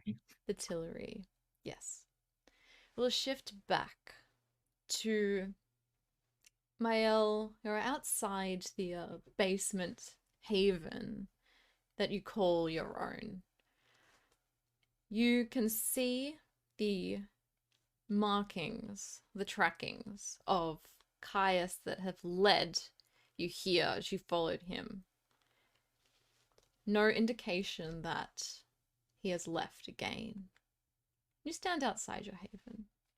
What do you do? How are you feeling in this moment? I don't think there's much time, because Mael is filled with absolute fury and also a big feeling of betrayal.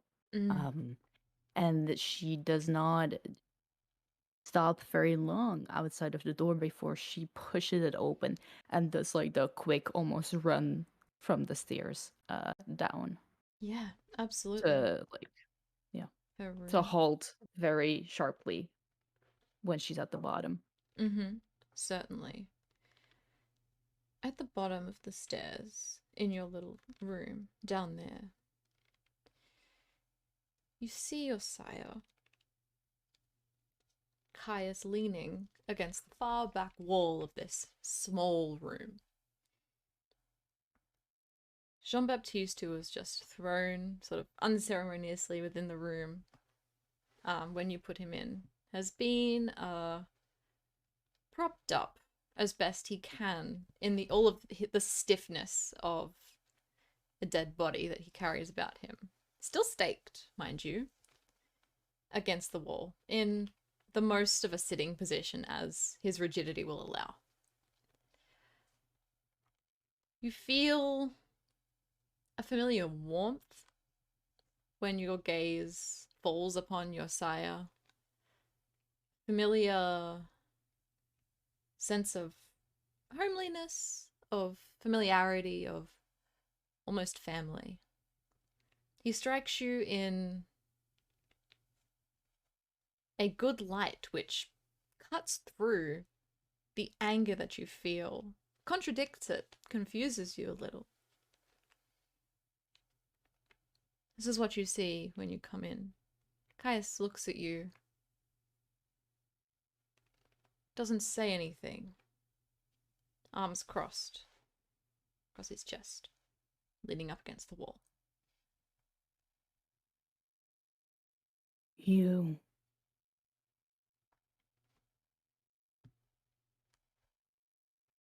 It's been some time. Je te maudis de mon nom. And like, Mael will stride forward, and I will rouse check for feral weapons for claws to come out. Mm-hmm. As she kind of weapons.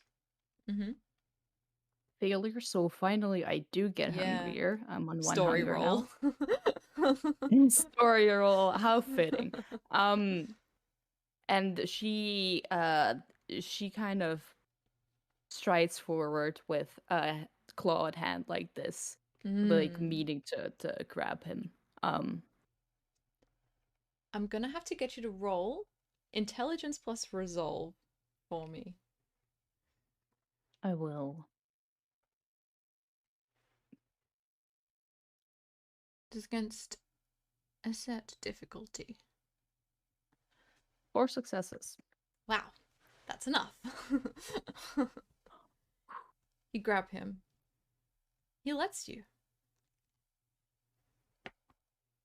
I don't leave a second. I stride forward. I grab him by the neck or collar or whatever. Yeah. And I just push him back a bit. I say, "Break it."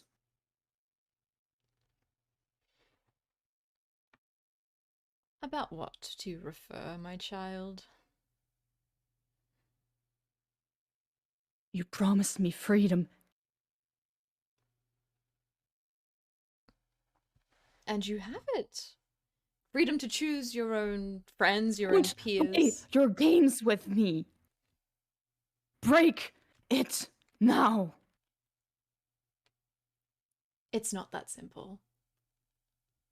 Make it that simple. I don't fucking care. You're going to have to kill me.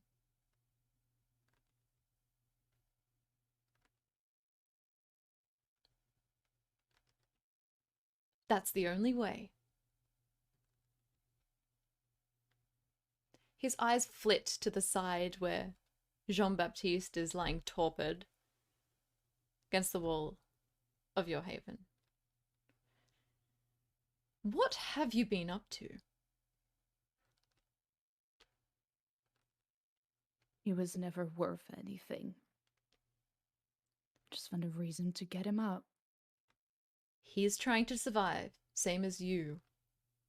He just has a different method of doing so. Is that not good enough for you? I don't care as much about him as you do. Then why target him? Did you hope to draw me out towards you? To have this little confrontation? You always seem to care for him. Of course, as I do you. You are my childer. I wish to see you survive, thrive, flourish.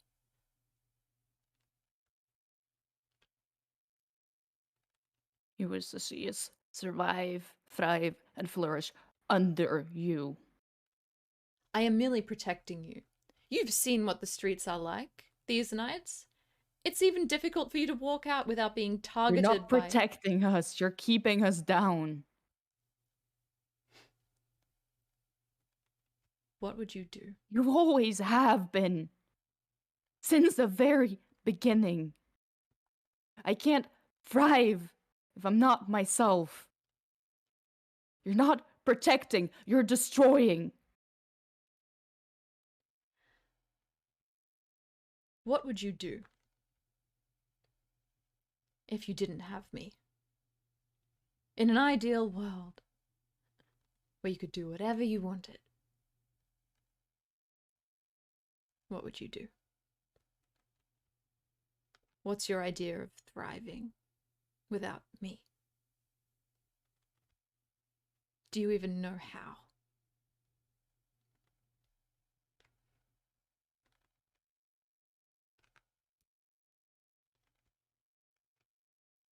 I will find out once I kill you, won't I? And I don't care about him anymore then. Once So I'm you rid did of you, use I him may to lure me finally here. find freedom. So you did use him. I guess your plan As I worked. said,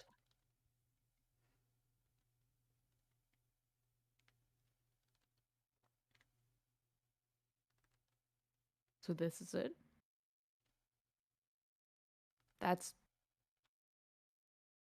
It's this simple. You come here and you plainly tell me what it's all about.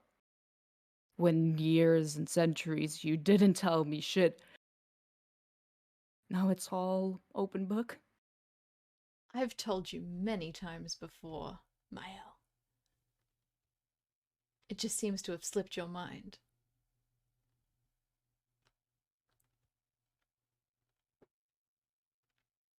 You didn't tell me anything. Oh, I did. You're just a little forgetful. I will dig claws into his neck. Okay. I'm going to get you to roll a strength brawl as he grabs your arm and tries to wrench you away. Mm-hmm. I will rouse the blood. Yes. Now's the time.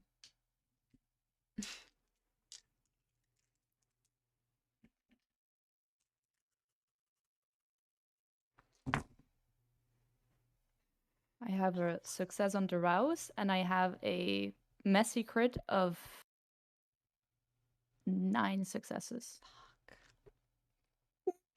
You are so lucky. I roll terribly whenever I am the storyteller. I only got 4. Had my dice pool Fucking of get 'em! 12. Dice Jesus is on your side, as we say. Mael's thing here is not to rip a throat out or anything yet. No. You dig your claws in. With feral weapons, it does unhalved superficial damage. The blood, this viscous, old elder blood, starts to trickle from his neck down to his white shirt, the sort of dirty brown jacket that he wears. What hunger are you at currently? Not much. 1. Yeah, it doesn't affect you at all. And because you beat him in that roll earlier, you don't feel compelled to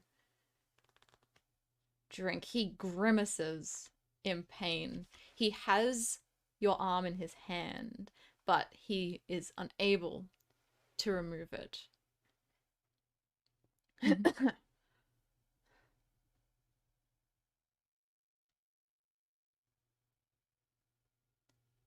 So you want to get yourself You know killed, what? do you? You just want to throw away all of the protection, the years of protection I've offered you. For a fleeting moment of freedom before you fucking die. Is that it?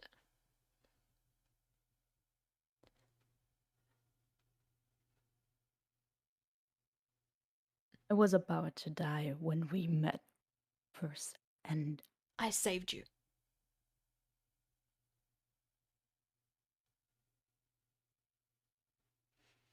I was grateful for that. I truly was. You promised me freedom, and I thought you gave it to me for a second. I honest to God believed in that. But it was all a lie. Because what you call protecting was holding me captive in my own mind for decades. You don't know the torture of having everything you wanted, everything you fought for, years and years, torture, hunger, weakness, being nothing in everyone's eyes. Having those feelings still inside your head, but somehow having to be better, believing yourself to be better when you're not. You think I don't know? I don't care if you know. Because whether or not you knew, you still did it. Decades upon decades, you still did it. It's because I care. I still care.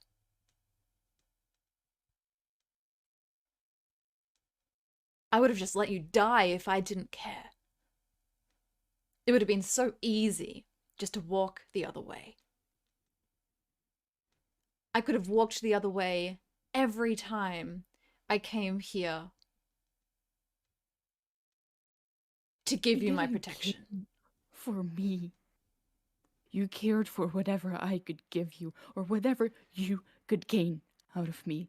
That's how this works. You don't get to turn that on me. You never cared for me. You cared for what you could see me do.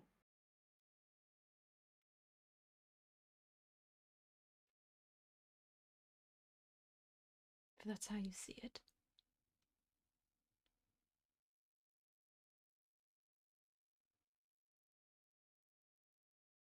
Then I'm disappointed.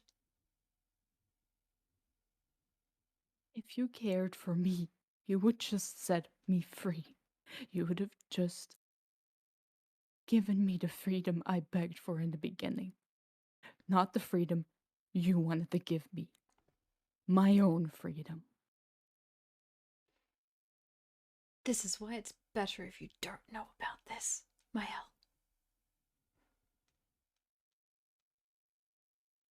This is why it's better if you just forget.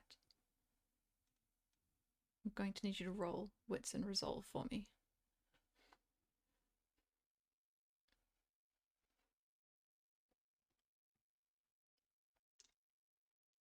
I don't know if I can arouse because technically it's reactive.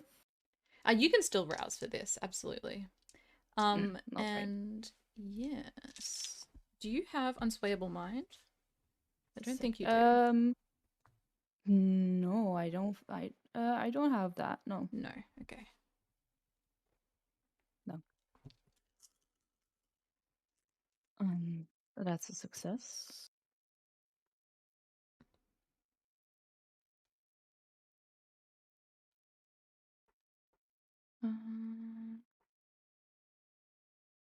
Ooh, I'm gonna spend willpower. Storyteller roll. Let's get that one success. Let's get that one success. I rolled shit again, so it's Oh, yeah!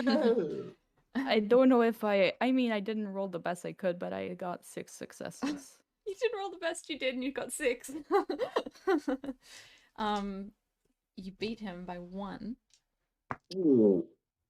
You feel the effect of his words halt at you, try to grasp a hold of you in that supernatural way. And in the clarity of your mind, in this moment, in this sort of the sheer will that has all come down to this, it dissipates before it can enter you. It stops and finds that it has nowhere to go.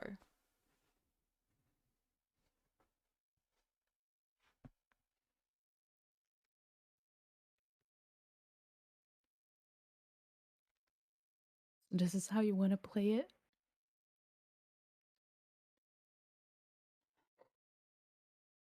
This is how you're still alive.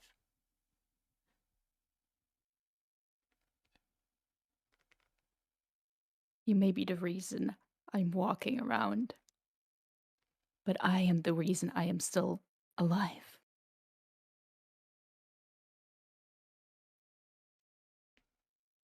And I don't think I will forget.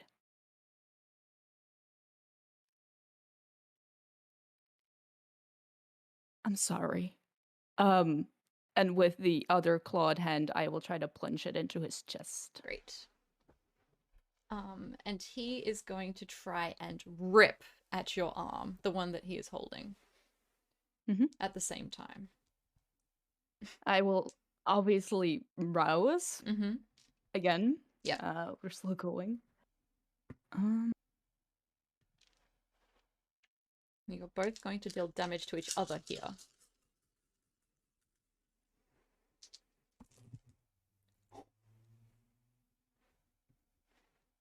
As he... I do get hungrier.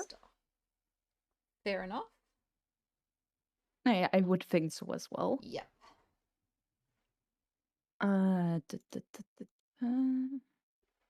We'll use another willpower, because if there's a moment that I need it, it's here. 100%.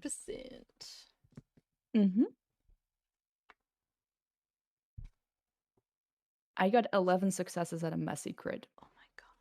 Jesus. If there's one thing that my L does good, it's fighting. You'll see that when you see the showdown between Ellie and Niall. I regret talking us out of all these fights. Oh yeah. Okay. I saw Kuchan over there and I was like, I could kill him. All right, Mael. You are... This is what happens. This is what it looks like. As you plunge your hands, feral weapons, into his chest. This is unhalved damage because of the fact that you have Protean active.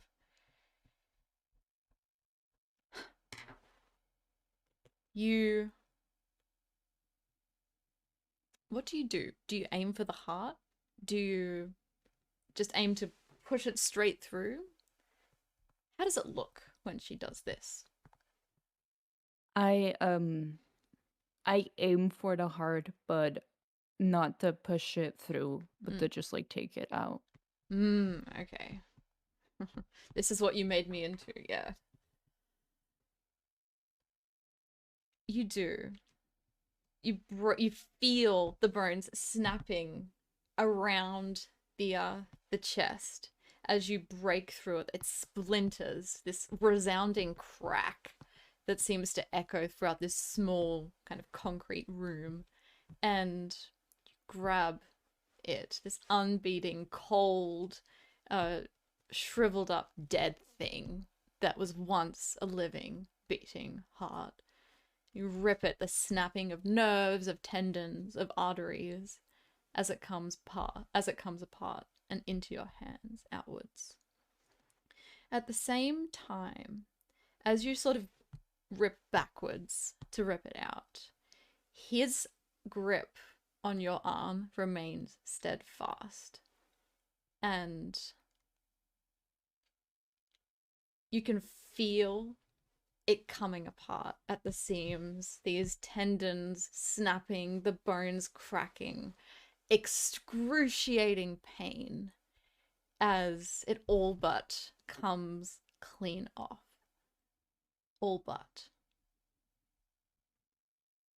You will take 10 points of superficial damage. Actually, sorry, 8 points of superficial damage. My apologies. Mm-hmm. Half or not? That is halved. That is halved. All right. Hooey. Oh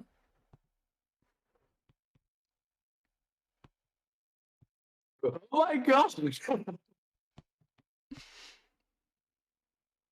That's so much damage. And he falls into torpor at your feet.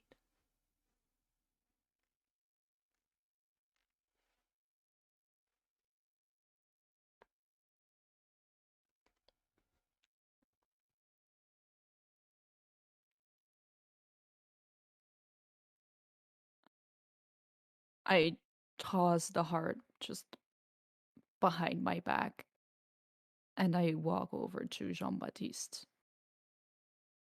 I swiftly take the stake that's in him, pull it out, Mhm. throw that to the side. And I think there's a moment of doubt there as well before she takes he takes him by the head and drags him pushes him against the bleeding chest cavity of Kaya's and push his face there so that he gets a drop of that blood to wake him up. When you accidentally deatherize your side. I think. No, I'll stop him if he tries to diablerize. Yeah. But as you do that, and as his body comes back to life, as though he comes back from the dead in a split second, as this happens, blood spewed about this room, on the walls, puddling on the floor. We will pause that scene and end the session there. Thank you, everybody, for coming to watch the session and spend time with us this evening. That was a lot of fun.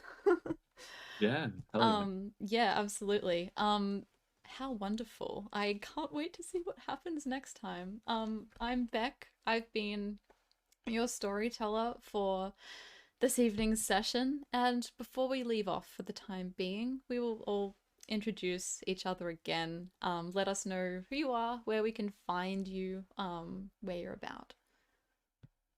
Hi, I'm Adam. I've been playing Remy, your Sabat Malkavian, who has just picked his jaw up off the floor after the last 20 minutes.